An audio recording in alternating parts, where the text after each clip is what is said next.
प्रिय मित्रों, जय श्री कृष्ण, राधे राधे, हर हर महादेव। किसी भी स्त्री की यह एक चीज देखकर ही उससे विवाह करने का ख्याल अपने मन से निकल देना चाहिए, अन्यथा अनर्थ हो सकता है। नमस्कार मित्रों, एक बार आपका फिर से धर्म आस्था यूट्यूब चैनल पर स्वागत है। पुरुष के जीवन का विनाश हो सकता है। जो पुरुष महिला की इन चीजों को देखकर उससे विवाह कर लेता है, उसे जीवन भर अनगिनत कष्ट दुख भोगने पड़ते हैं। आज हम एक सच्ची घटना के माध्यम से आपको समझाने का प्रयास करेंगे कि महिलाओं की कौन सी चीज देखकर उससे विवाह करना चाहिए। मित्रों, स्त्री की सुंदरता मोह माया है। जो पुरुष स्त्री की सुंदरता के माया जाल में फंस जाता है, उसका विनाश हो जाता है। प्राचीन काल से ही कहा गया है, जो स्त्रियों में रत हो जाता है वह नष्ट हो जाता है। स्त्रियों का कोई अगम्य नहीं होता, स्त्रियों का कोई प्यारा नहीं होता। जब तक स्त्रियों को कोई पुरुष नहीं मिलता, तब तक वह बड़ी ही सती सावित्री बनकर रहती है, और जब वह किसी पुरुष को अपने शश में कर लेती है तो वह चालें चलती है, अपनी धूर्तता पर उतर आती है।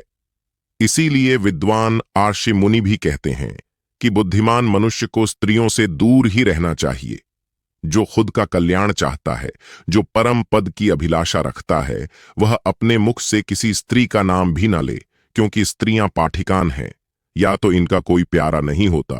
जो पुरुष अज्ञान वश होकर यह सोचता है कि वह स्त्री उससे प्रेम करती है, तो वह सबसे बड़ा ही मूर्ख है।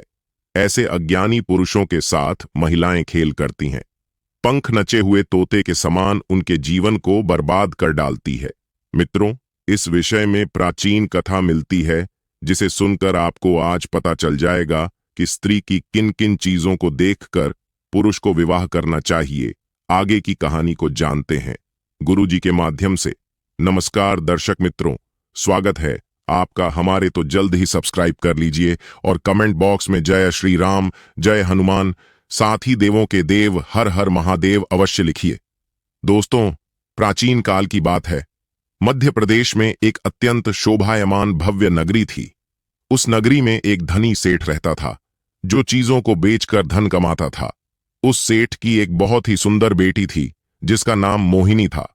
मोहिनी अत्यंत गुणवान चरित्रवान थी। जब मोहिनी जवान हुई तो उस सेठ को अपनी लड़की के विवाह की चिंता सताने लगी। उस नगरी के एक राजा थे, जो अत्यंत गुणवान और बुद्धिमान थे। उस राजा का एक बेटा था, जो बहुत ही चंचल और उन्मत्त स्वभाव का था। वह सदैव ही सुंदर सुंदर स्त्रियों से घिरा हुआ रहता था और स्त्रियों से खुद की सेवा करवाता था। उसे नाच गाना करना, मदिरापान करना आदि बुरी आदतें थीं। एक दिन वह राजकुमार प्रातःकाल घोड़े पर सवार होकर नगर में सैर करने के लिए निकलता। तभी वह घोड़े पर बैठकर उस सेठ के घर के पास से गुजरने लगता है, तो वह देखता है कि एक अत्यंत सुंदर कन्या घर के सामने खड़ी होकर अपने गीले बाल सुखा रही थी। वह कन्या परम सुंदरी, प्रतिमान, मर्दिनी और मुनि मन मोहिनी थी। उसे देखकर कोई भी उस पर मोहित हो जाए। जब राजकुमार ने उस कन्या को देखा तो वह उस सुंदर लड़की पर मोहित हो गया। देखते ही उस राजकुमार को उस कन्या से प्रेम हो गया। वह सुंदर कन्या कोई और नहीं, बल्कि उस सेठ की बेटी मोहिनी थी। मोहिनी के सुंदर मन, मोहक रूप ने उस राजकुमार को पूरी तरह से अपने वश में कर लिया। उस राजकुमार की शुद्ध बुद्ध नहीं रही और वह राजकुमार वहीं से लौटकर अपने राजमहल चला गया और महल में जाने के बाद खाना पना छोड़ दिया और पलंग पर लेटकर उसी सुंदर लड़की के बारे में सोचने लगा। उस राजकुमार ने पूरा दिन भोजन नहीं किया और दुखी होकर बस उस लड़की को पाने की कामना करने लगा। जब यह बात राजा को पता चली कि उनके पुत्र ने खाना पीना छोड़ दिया है, तो वे दौड़ते हुए अपने पुत्र के कक्ष में चले आए। राजा को अपने पुत्र की ऐसी अवस्था देखी नहीं गई। राजा अपने पुत्र के पास जाकर उससे पूछने लगे, हे पुत्र, भोजन क्यों नहीं करते हो? क्या हुआ है? तुम्हारी जो भी इच्छा है वह पूरी की जाएगी। तुम हमसे कहो, तुम्हारी क्या परेशानी है?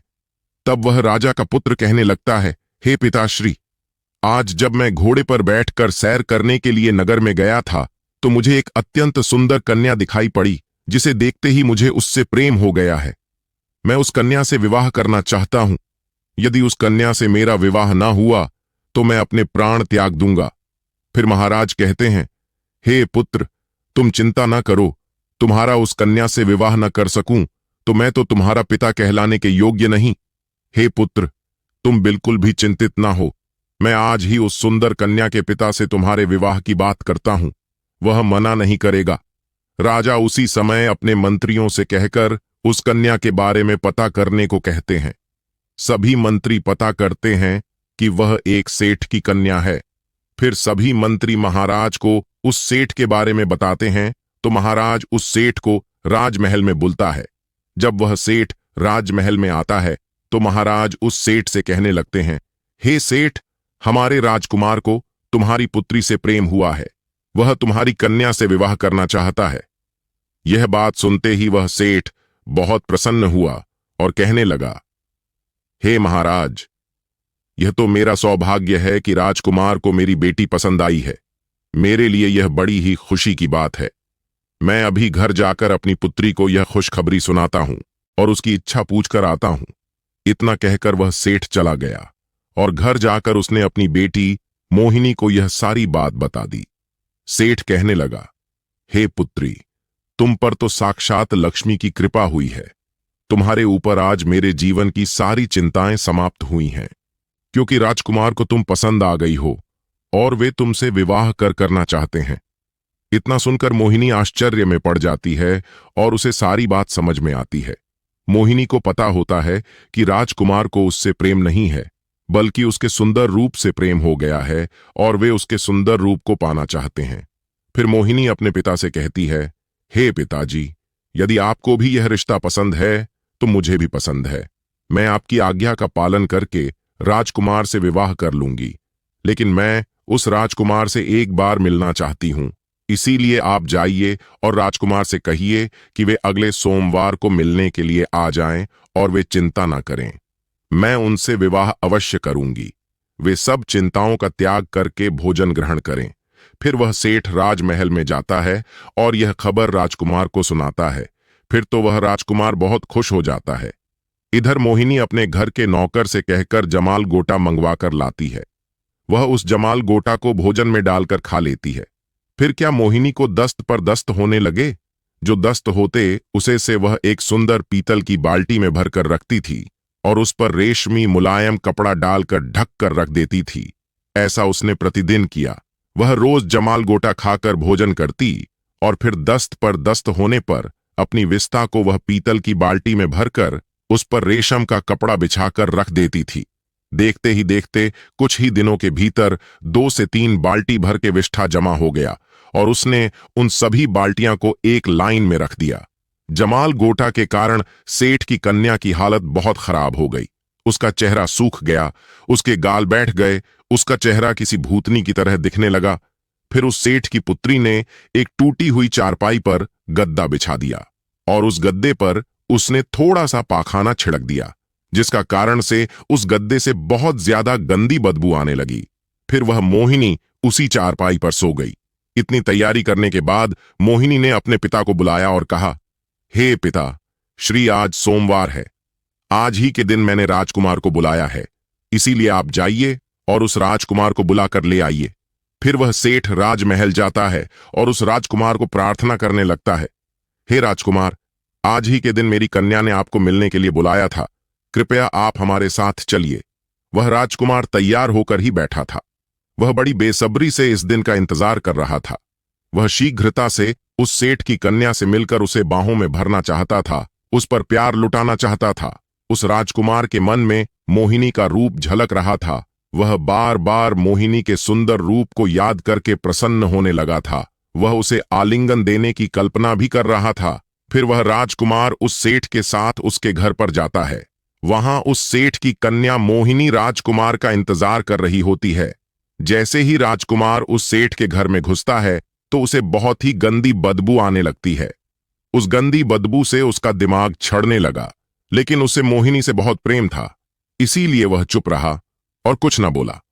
वह अपनी नाक पर हाथ रखकर घर के अंदर चलने लगा और वह पलंग के पास जा पहुंचा, जहां पर मोहिनी लेटी हुई थी। जैसे ही राजा के पुत्र ने मोहिनी को देखा, उसके पैरों के नीचे की जमीन खिसक गई। उसके पसीने छूटने लगे। मोहिनी का भूतनी जैसा रूप देखकर वह राजकुमार एकदम से घबरा गया। फिर वह मोहिनी गद्दे पर लेटे लेटे ही बोली, राजकुमार, आप आ गए। अगर आपको मुझसे प्रेम है तो मैं आपकी सेवा में मौजूद हूं। आपकी जो इच्छा है वह आप कीजिए। मैं आपसे विवाह करने के लिए तैयार हूं, किंतु अगर आपको मेरी सुंदरता से प्रेम है तो वह देखिए, उन पीतल की बाल्टियां में मेरी सुंदरता भरी हुई है, आप उसे ले लीजिए।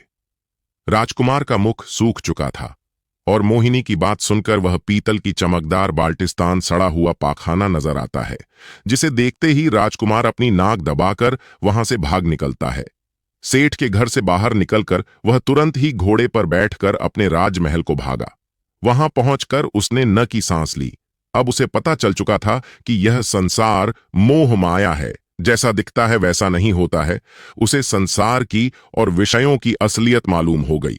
वह कहने लगा, जिस सुंदरता को देखकर मैंने खाना पना छोड़ दिया था, मेरी रातों की नींद बर्बाद हो गई थी, मेरा सुख चैन सब कुछ खो गया था, वह तो कुछ ही दिनों में नष्ट हो गई। फिर उस दिन उस राजकुमार को संसार से विरक्ति हो गई, उसमें वैराग्य आ गया, उठ खड़ा हुआ। उसने अपने रास का त्याग कर दिया, पूरे शरीर पर भस्म लगा लिया, मृत झाला को धारण किया और एक वन में चला गया। वन में जाकर वह परमात्मा की भक्ति में लीन हो गया। उसके अंदर से हर प्रकार के लालच, दोष, आसक्ति, मोह सब कुछ नष्ट हो गए और उसका अत मन पवित्र हो गया। तो प्रिय मित्रों, शरीर की सुंदरता केवल बाहरी होती है, जिसे देखकर व्यक्ति को कभी अपना मानसिक संतुलन नहीं खोना चाहिए। मनुष्य का अंतमन सदैव ही शुद्ध होना चाहिए, तभी उसे सामने वाले के मन की सुंदरता दिखाई पड़ती है। महिलाओं के सुंदर रूप को देखकर उन पर कभी मोहित नहीं होना चाहिए। स्त्रियों के मन की परख करनी चाहिए। बाहरी सुंदरता तो कुछ ही दिनों की मेहमान होती है, जो बाद में नष्ट हो जाती है, किंतु मन की सुंदरता चिरकाल तक रहती है। तो मित्रों, आपको यह कथा कैसी लगी, कमेंट करके जरूर बताएं। जानकारी अच्छी लगी तो अपने परिवार व मित्रों के साथ शेयर करें। यदि आप भी भोलेनाथ के सच्चे भक्त हैं, तो कमेंट बॉक्स में ओम नमः शिवाय लिखना बिल्कुल ना भूलें। धन्यवाद।